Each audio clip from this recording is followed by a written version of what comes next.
Welcome back. As you can see, I already opened some reference. I really like these two references because first, it's a type of boat which we are going to simulate, and second, it's a stormy ocean. So in these references we can really see how a boat of this size is moving during a storm. We can see when a big wave hits the boat, it raises its bow and then goes down really slow back into the water and creates a really big white water splash. I mean, it also depends on the speed of the boat. So on the left side you see a boat which is moving pretty fast for this kind of ocean. On the right side the boat is really slow and is more pushed around by the waves. But also here you can see the white water splash which gets created when a big wave hits the boat.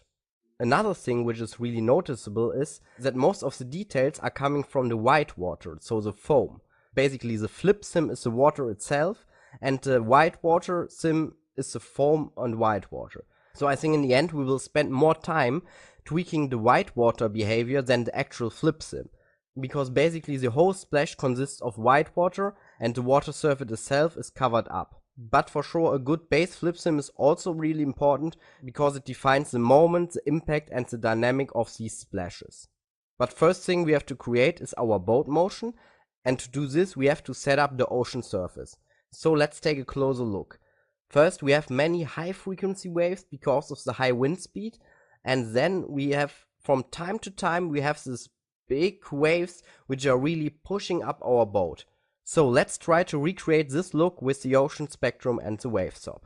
Back in Houdini we will tweak our ocean spectrum according to the reference, but first let's dive into the boat SOP, lay out the nodes with L, and let's add a transform SOP because at the moment our boat is floating above the ocean.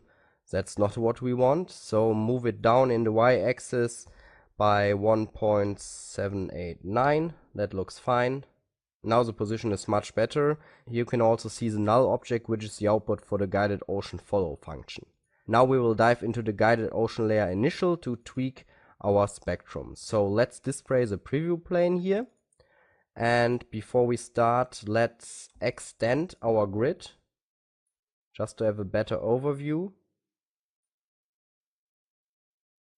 Okay, and also increase the rows and columns to have a better representation. Okay, so let's start tweaking here. Try to remember what we learned about the spectrum in the previous modules. So to get more detailed wave, let's increase our resolution exponent to 8. In the end we will increase it even more, but just for the render displacement. For now, for the simulation, 8 is fine. Also increase the grid size to have a bigger patch here.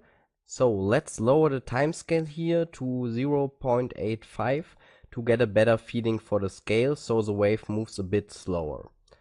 Let's take a look at the wind settings. So at the moment the waves are going with our boat when it's moving in the X plus direction here, in the positive X direction. So let's put here 180 degrees to rotate the waves.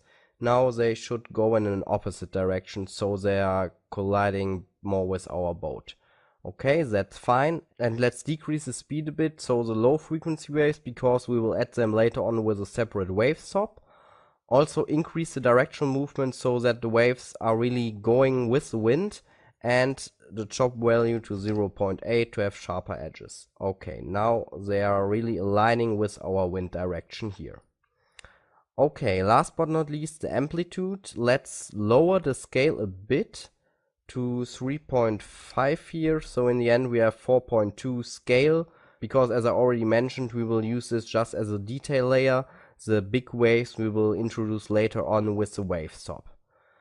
So for now these settings are fine. We won't use the wave instancing at the moment, and the mask feature is just important for rendering, which we will do later. So basically we are done with the settings here on our ocean spectrum. Last but not least, let's do a quick flipbook just to see it in real time and to be sure that everything is matching the reference. Okay, here's our flipbook. Just bring it down, and here you can see you can already play it when it's just getting created. So that looks fine. The waves are not too fast. That gives us a nice feeling for the scale. So we are done for now in this clip. In the next one we will take a look at the new wave SOP. See you there.